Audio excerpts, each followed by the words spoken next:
11 years ago, I had the opportunity to shift from a district position to working with a global company. One of the unexpected consequences of that was I got to travel a lot and I got to see every part of Canada.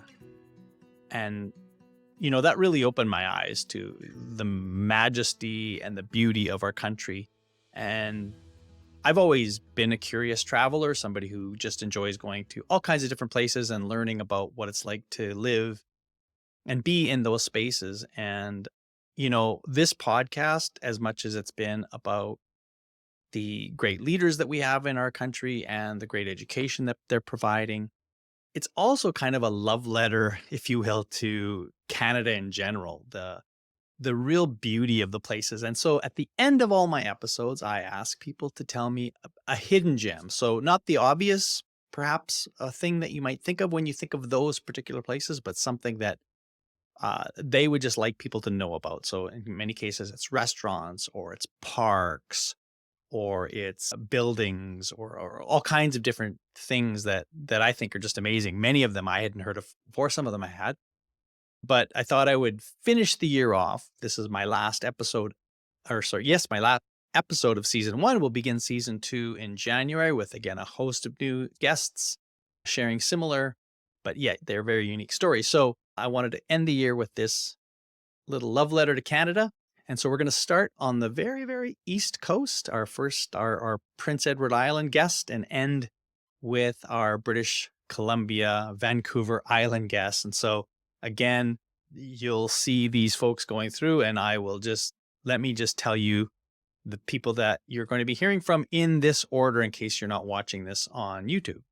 So in order, we have Bonnie Stewart, Randy McLean, Michael Keckley, Tom D'Amico, Katina Populkas, Dom Sculia, Robert Martellacci, Brenda Sherry, Lisa Walsh. That takes us through Eastern Canada. We'll have a little bit of a break there and start up again in Manitoba with Melissa Burns, Andy Mead, Lisa Bowles, Alec Koros, Brian Zoomless, Amos Fodchuk, Peter Barron, Corey Haley, Scott Johnstone, Simone Gessler, and Jamil Aziz, both in Yellowknife. Back to the Southern Canada, we finish in British Columbia with Kevin Cardell, Chris Kennedy, and Dave Eberwine. Enjoy. I would say there is a roadside attraction on the main highway between the Confederation Bridge and Charlottetown called the Car Life Museum. It is easy to drive past it because it has like old, like Ponderosa style, like lettering on it and these weird, large metal sort of fairy tale characters outside made out of like iron, but mostly rusted away with like rebar sticking out where the arms of the giant kangaroo used to be. And it was the it was the labor of love of a dude in the 60s who loved cars and it has Elvis's pink Cadillac and tractors and all these different cars from different eras, kind of all jumbled together inside. But also that dude died in 1979 and nothing has changed in the entire Nice. place. So it's also a museum to the old dude. The gumballs, the last time I was there, were also from 1979. It had all melted in the gumball machine. So Jeez. it is, if you like a Okay. truly almost like visiting another time roadside attraction, Car Life Museum. The city of Moncton has an amazing downtown. There's so many really cool restaurants and terraces and spaces. Also, Moncton's very bilingual. The city of Dieppe is a really cool market Saturday and Sunday mornings, and great food and great environment. City of Moncton has another market as well, another small market as well. But within Fundy Trail National Park and Fundy Trail Parks are just beautiful spaces. Bucktooth Dunes, about half an hour from here, and you go to Dieppe Shediac and La Boiteau when you were half an hour 45 minutes around the island of Prince Edward. There's just, from where I'm sitting right now, you can be on a ski slope in 45 minutes. You can be on a beach in half an hour. You can be hiking in 20 minutes, or you can be right next to me, about 500 meters where I'm from, a 6 iron and a 9 iron. You're in Centennial Park in the city of Moncton, which has amazing bike trails, walking trails, a pool, places for kids, zip line. It's just there's just so many really cool spaces here in the city of Moncton. We have a Interesting. major junior hockey team here. We were hosted 2 weeks ago. They had YQM, a country music festival, which my youngest daughter attended. Morgan Wallen and Guns N' Roses was here 3 weeks ago. So, we're hosting really cool events. So we have a NCAA Division One men's basketball tournament, preseason tournament we're hosting in November. So there's really cool stuff going on in the city of Moncton. Nice. Really, really cool stuff. In the western part of the island. So we're about 30 minutes away from Montreal. The west part of the island is absolutely amazing. We have the Pointe Claire Village, which is so quaint. And then we have the St. Anne Locks. Take a drive by the lakeshore in the West Island. It is absolutely, to us, it's a hidden gem. So recommend that, get away from the downtown and all the touristy spots and come west, and you'll see some amazing places. Definitely now on my list And of we're next all time in bilingual. Montreal. I mean, in Montreal, it's not an issue. We all Sure. speak English and French. It's not. Yes. Yeah, and Ottawa is, as you know, a beautiful city and beautiful downtown market. So there's tons of restaurants and pubs and Parliament Hill museums. So I'm not going to mention any of those. I'll go to two that are off the grid. Okay. So if you're like me and we're close to the same vintage, I'm guessing. So if you grew up around in the 80s, we have a place on Bank Street, which is one of the main streets, called the House of Targ. And what you'll find in the House of Targ, you go down a set of stairs and it's all the retro pinball and classic arcade games. Will bring back many memories. You pay they have nights where you pay $10 and you can go play as many of these games for as long as you want, and have a couple of drinks with friends and have some snacks. So that's a neat gem if you were into the video scene in the early or late 80s, as opposed to now with the switches and everything else. And if you're away from the downtown and you come to the south end, I live in the south end of the city. There's a place called Manotick, which is south end of Ottawa.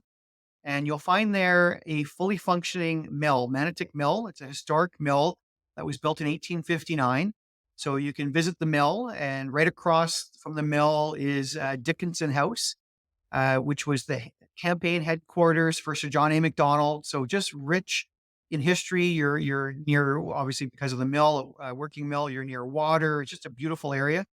But 2 minutes from there, you walk again, park your car. All this is walking, and you walk down the main street of Manotick, where you're going to find all kinds of artisan shops. And Pizza Al Antica is an authentic artisan wood-fired pizza shop, which happens to be owned by the spouse of one of our school board trustees. I've got a plug there as well, but it is you'll find that one when you look for wood-fired pizza in Ottawa. It just Okay. there's a bit of a hidden village away from all the busyness of the market in Ottawa. Well, I am going to pick something local and close to home because it really is what I do on a daily basis. And when I visit a place, yes, I like to see the touristy types of places, but I also like to see those little nooks and crannies and hidden gems that are available. So for me personally, I like to be outside. Nature for Canada is amazing. And I'm really blessed to live right in a location in a community where I have the Rouge National Park. It's the newest national park in Canada, right at the top of my street. So incredible hiking trails, access to nature and animal life. So it's fantastic. And we can bring our kayaks in there. But of course, during the winter time, we can do some snowshoeing through there. At the same time, if I go south, I'm right at Lake Ontario, and we have this incredible waterfront trail. And that is part of my daily regime where you could just walk along the water, great pathways all the way down, bicycle path or whatever the weather may be. And you see the natural beauty of where we are, even though we're in the city. So that to me is something that people should explore when you have that opportunity. Yes, see the CN Tower. Yes, go to Scotiabank Arena for the sport. But don't forget, we have a national park right in the city. We have beautiful boardwalks and waterfront trails that you can explore too. And ice skating, of course. So if you're actually going to be in the downtown core, I would go to St. Lawrence Market. It's just a massive market, not far from the Rogers Center. You could walk to it. and get yourself a meal and egg and cheese sandwich at Carousel. It's to die for. Just a heads up, cash only. However, I would say Port Credit, our waterfront in Port Credit is quite amazing. And it gives you a feel like you're on vacation somewhere. And we get a lot of tourists actually that come and enjoy the waterfront with some great restaurants right on the water. There's a great library, which is right on the Credit River as well. And yeah, we love going down to Port Credit. And so and the city hall, it's an iconic architecture that was built back in 70s, late 70s, I guess. And my wife happens to be city clerk, so I know it well. And but the council chamber is just incredible architecture, inspiring place to explore. If you're interested, especially in Indigenous art, I would go to the Guelph Art Gallery, which is right at the University of Guelph, because they have a collection of Indigenous art and a lot of Inuit art as well, which is spectacular. So I would check that out. And then we have a lot of pretty good restaurants. So, and you could just Google restaurants. Majida would be one I would recommend to you. And a lot of farm to table, that kind of thing. Yeah. So you'd find that.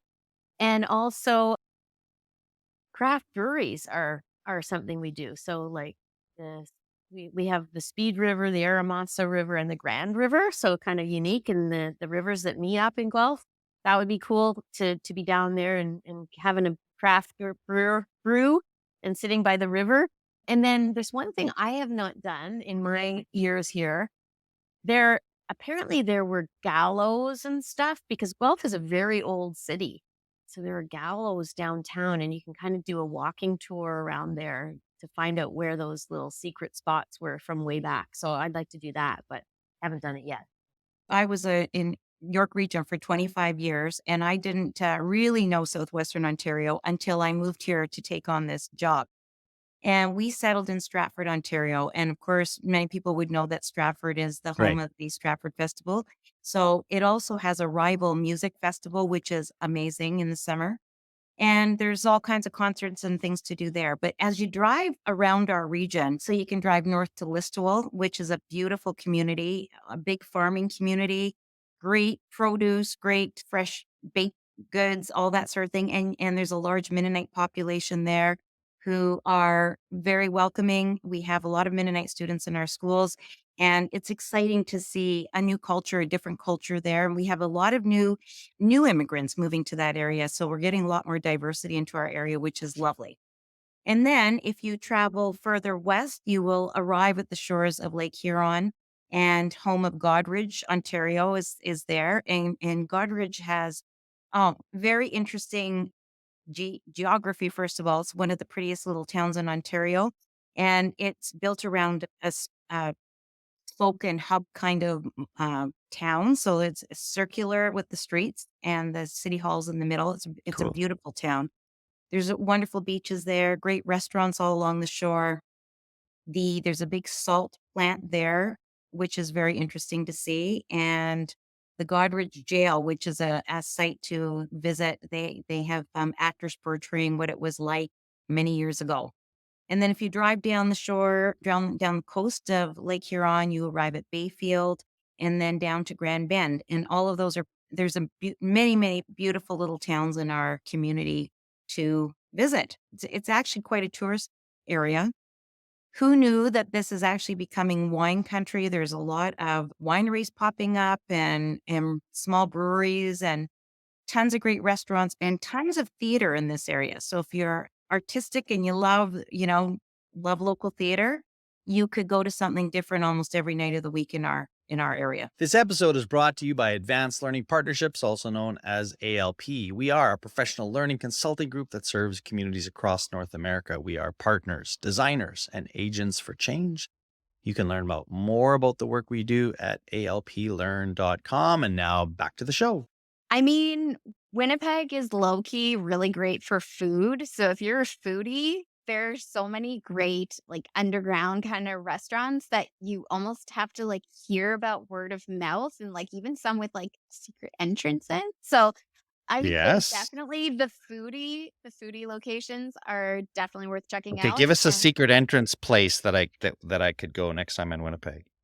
there's a really cool sushi place. The name escapes me, but it's in Osborne Village. And you actually have to go in through some apartment buildings into this like large atrium and then down a set of stairs. And it's tucked away in the corner back there. So So I'll have to it's show not a you. true speakeasy. It's not a true speakeasy, but it There has a speakeasy feel. There is a speakeasy on River.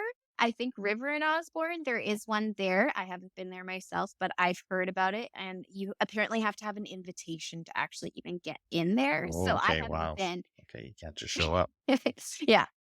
I'm here in winter because if you go to the Forks, which is right by the Canadian Human Rights Museum, we have this winter skating trail. I took my kids down there the past weekend, and we skated for miles on the river, and it's just such a neat way to see the city and such a neat vibe down there. And if you have a chance to get to Winnipeg in winter and skate our river, I would totally recommend it.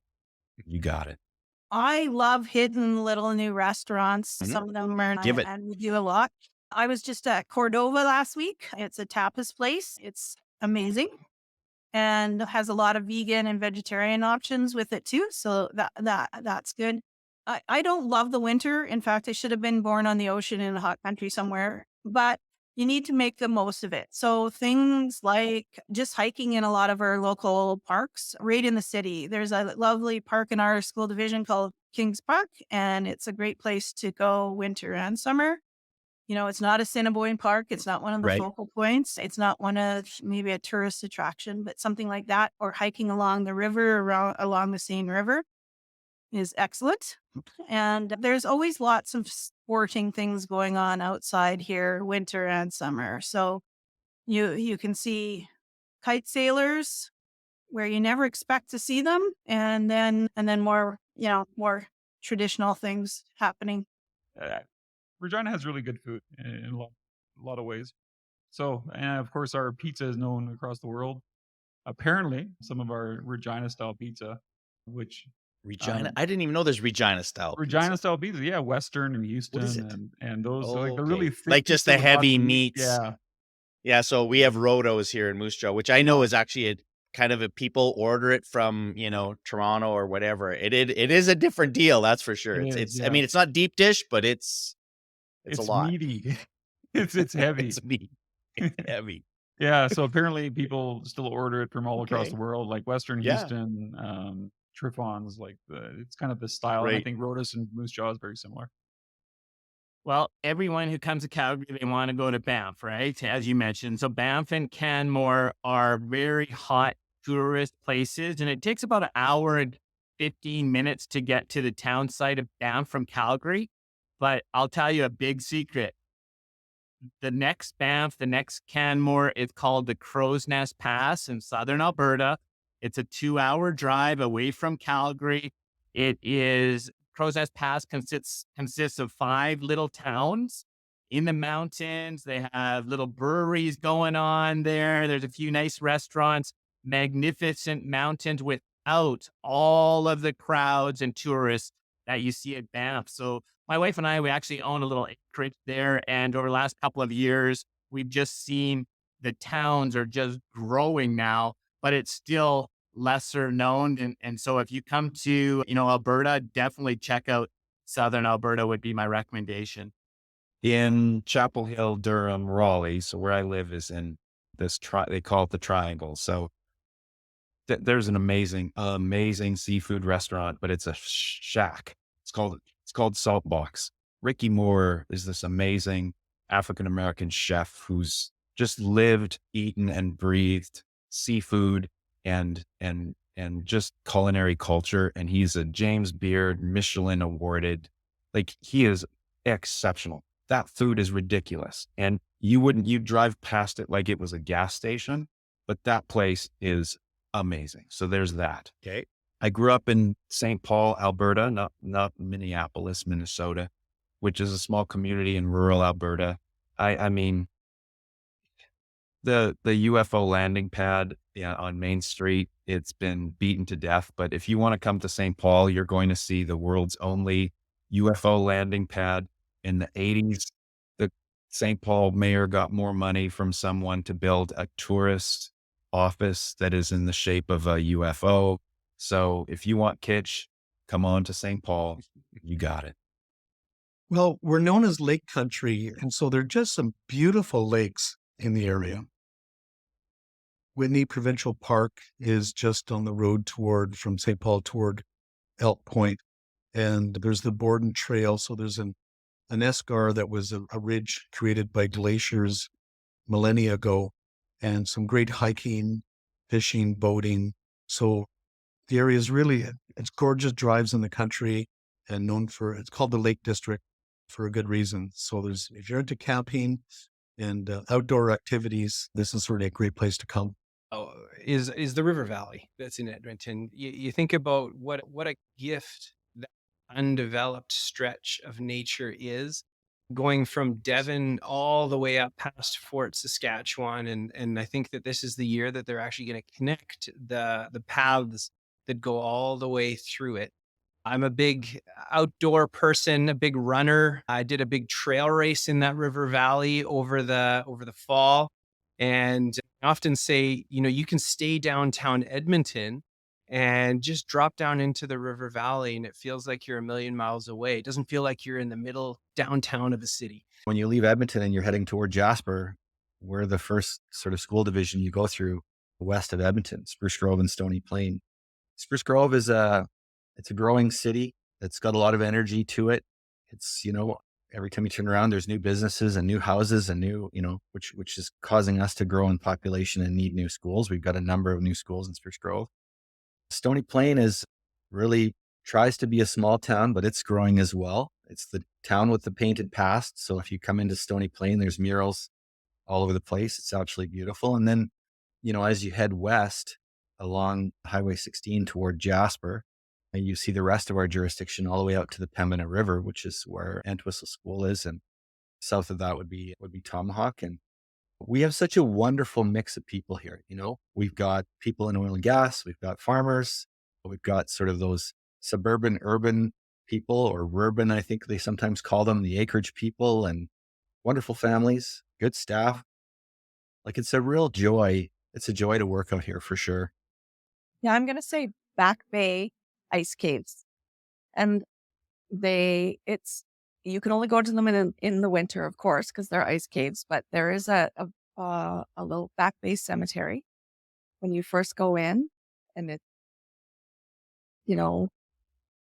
it's very moving to see that as you go by, and then you walk a trail, and they have these it's the water that's melted and run off the rocks coming down. Right. And it's not a traditional cave as you would think cave you walk in and walk through, but you can kind of go underneath and see, and there's something to see. And not everybody knows about them. People in Yellowknife know, but they aren't really promoted as a place to go for tourists. They're getting more and more known, but if you come to Yellowknife in the winter, you should go to the Back Bay ice caves to see them. Ice caves. Wonderful. There's a fish and chip place called Bullock's. It literally is an old shack, I would call it, for lack of a better description. It's pretty famous within Yellowknife, but it's fresh caught fish. So it's fish that's literally caught from Great Slave Lake.